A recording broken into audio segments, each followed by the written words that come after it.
The movie was great. It was worth every penny spent.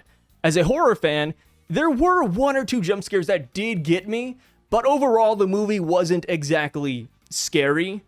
But on the other hand, as a mystery and thriller fan as well, I absolutely loved this film. The premise was great, the outcome of the movie was great, and there was just a lot of fun to be had here. So if you don't know the premise to the movie, I'll go ahead and explain it real quick. But essentially, we have a classroom in this town that all of a sudden goes missing at 2:17 a.m. No explanation, no email, no rumors, no nothing. The kids just literally get up out of their beds, walk out the front door, and disappear. It's pretty absurd. And it's kind of fun to play with because at first it seems like a simple concept, but there's actually a lot of layers to it, and the way the movie structures the plotline is fantastic as well. They split it up almost like a book, where each and every chapter of the movie focuses on a different protagonist. And I gotta admit, I absolutely hate that in 99% of the movies that do it. But this movie right here is one of the few times where I actually enjoyed it. But yeah, overall, A+ movie. That is it for the spoiler-free talk. Now it's time to get into spoilers. So if you have not watched the movie yet, you might want to click off. But if you're like me and you like spoilers, stick around. I just want to chit-chat a little bit about the film I just watched. So, getting right into it. The head honcho, Gladys. Brother, what? It's funny because, going through the movie, you try to think about, okay, what the hell is happening here? Is it a demon? Is it an alien? Is it like a Pied Piper kind of thing? Turns out it's a witch. I love the reveal of Gladys because in the very beginning of the movie, we have the townsfolk calling the teacher a witch, right? It's like, oh, she has to be a witch because she's the teacher there and, she must have been the one who stole the kids. They were kind of on the money with that. Granted, they pointed out the wrong person, but they were in the right category, right?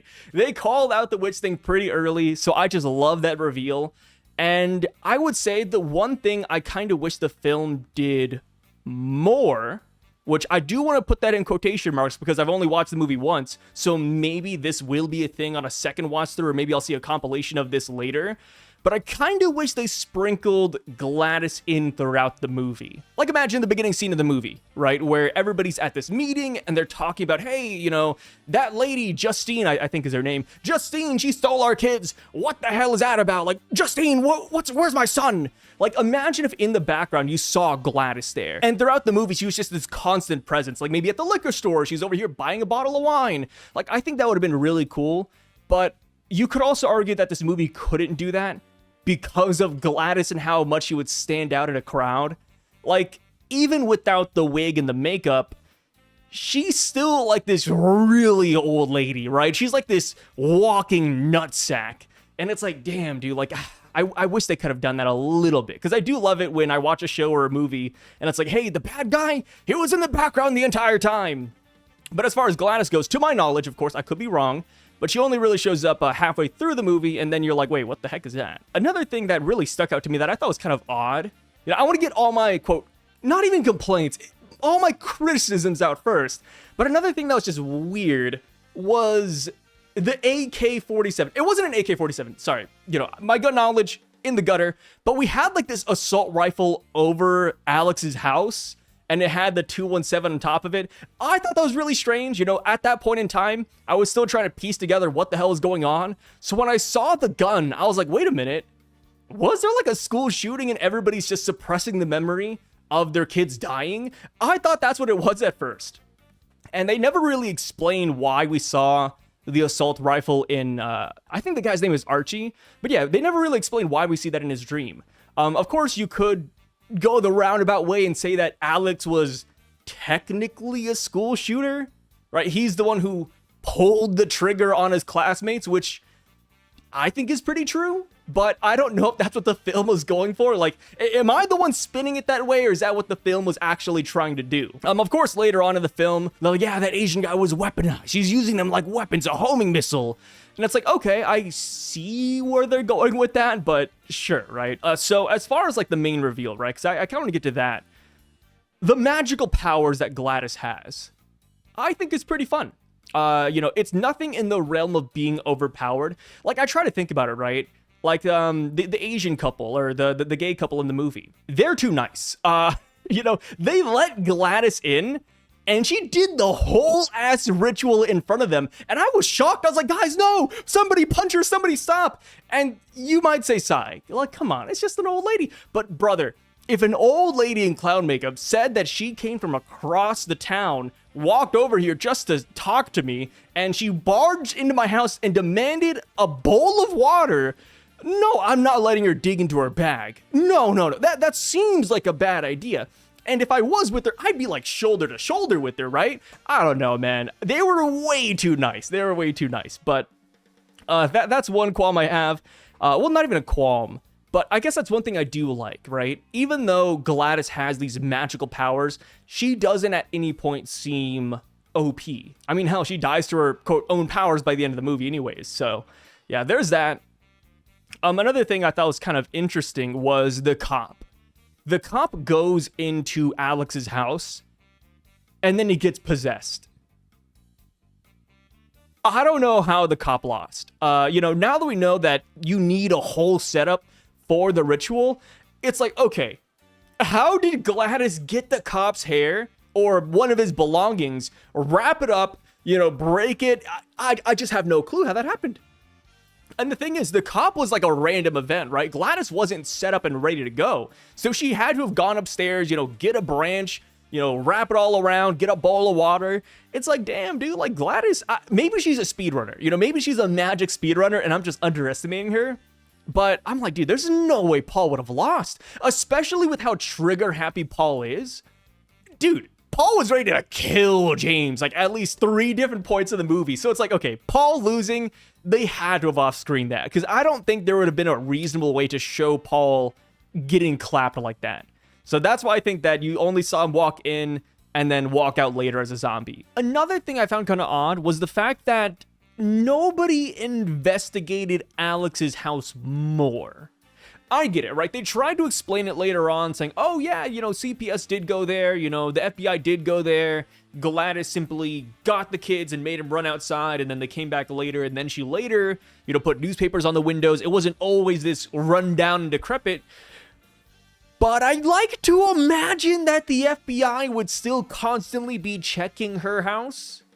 Like 1 or 2 visits is not enough, especially with the detective work that Archie did, which isn't even that insane, right? Archie simply looked at the direction his kid went, drew a line, saw another couple's video feed, drew a line, and said, okay, the points go right here. And then they weren't the only ones that had Ring doorbell cams. Multiple people had cameras.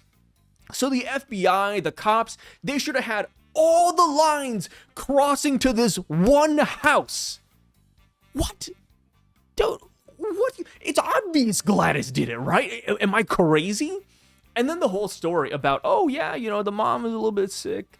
I forgot the guy's name. Like the dad, he had a stroke, so he can't talk now, and he's just walking around like this. What? They bought that story? Are you joking? Like I said, it's a movie. I'm not like critiquing it hard. Like I said, I still love this movie. I highly recommend it. But I think that is one of the plot points where I just look back at it. I'm like, okay, this falls apart a little bit. Because I feel like you'd have constant follow-ups, right? You'd have constant follow-ups like, oh, like, how's the mom now? How's the dad? How's he recovering from the stroke? Oh, Alex, let's check on him now that it's been a month and just see how his mental state is even. None of that really happens. The first person that does that is Marcus, and then he just dies. I just don't know how they got away with this for so long. Which you could say it wasn't like that long, but still, dude. Like, the minute you see all those lines cross onto that one house, the house of the surviving kid, with the weird aunt named Gladys, yeah, my red alarms, my sirens would be blaring, and I would not leave that house alone. I'd be pestering them 24/7. So I think that's just an L on the cops in general, or maybe even an L on the FBI. But yeah, that's my thoughts on that. And now another thing I found kind of interesting, or a question I have is, how much life does she actually get from each person?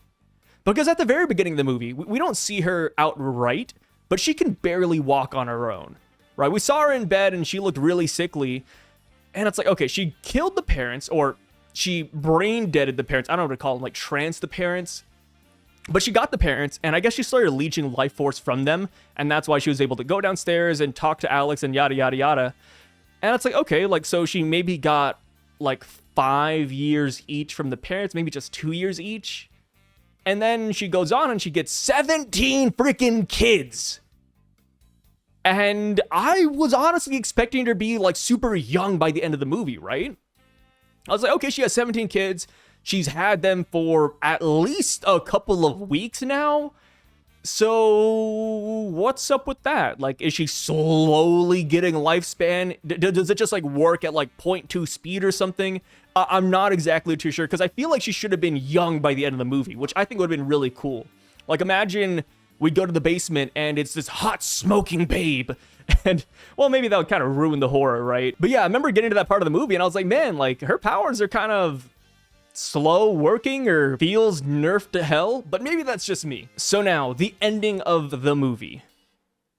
This shit turned into a comedy. It really did. Literally, like, multiple people in the theater started busting up laughing when Gladys was running away from the kids. I was too. I was actually laughing. And not just that, but also when Archie was fighting James and he just kept on punching him. He's like, damn, like, stay down, stay down, stay down. I just love how overwhelming Archie was in that scene. And, you know, as far as the comedic aspect goes, some people have said that that has ruined the movie for them, that they shouldn't have gone that route. But I kind of disagree. You know how often do we get movies like this where the ending fight kind of is a gag or kind of is a meme? And honestly, I don't think it's too often. So I did really welcome and appreciate Gladys's death. As far as, like, I don't know, the way some of the brain dead people looked after a minute, I thought that was kind of goofy. Like, I think his name was Marcus. Marcus, the Asian guy. I just call him the Asian guy, which is fine. I'm Asian too. But yeah, like, after they've been possessed for a minute and after they have a target, they kind of just like barrel forward and their eyes just never close. They do not blink. So their eyes start bulging out like an old school cartoon. And I thought they kind of just looked more goofy than scary, which they might have been going for that too, but I don't know. That's like a minor thing. Another thing I noticed about this film is that whenever a scary scene is being set up, the main characters never try to turn on the lights. I noticed that when we were going into the basement with all the kids, like, it's one thing if James doesn't turn on the light. It's another thing if Archie doesn't either, like the dad.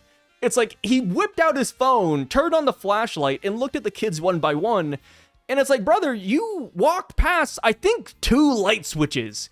And then, of course, Alex's house in general, they have like multiple light switches all around and nobody turns them on. And you can't say that the electricity isn't on because the lamps are on. So it's like, wait, why is nobody turning on lights? I don't get it. Even in the nightmare realm. Even in the nightmare realm, you know, or the nightmare dreams, nobody's turning on lights either. They don't even try. You know, at least in other horror movies, you know, some people try to flip it on and it doesn't work. But in this movie, it's just like, I don't know, always dark, which, like I said, it adds to the atmosphere. But I'd at least like it to be explained. Like, oh, they removed the light bulbs. Or, ooh, you know, the power's out. Or, like, the light switch got disconnected. But in this movie, it's like, no, that's just, it's just slipping their minds. But yeah, overall, though, like I said, I really enjoyed this movie. I'd probably watch it again later. I'd put, you know, my tier list of movies isn't exactly the best. But I would put this amongst the greats, in my opinion. Like I said, it wasn't exactly scary, but it was a fun movie. It does remind me of Barbarian, which apparently takes place in the same universe, which is kind of odd. I don't know if Barbarian and this movie will ever tie together, but maybe it will. You know, I feel like they're trying to set up this horror universe, and I'm all about it. As long as movies are good, keep them coming, man. But yeah, that's enough of me rambling. Let me know what you guys thought about the movie down below, and I'll catch you guys in the next movie talk-a-thon thing. Peace out.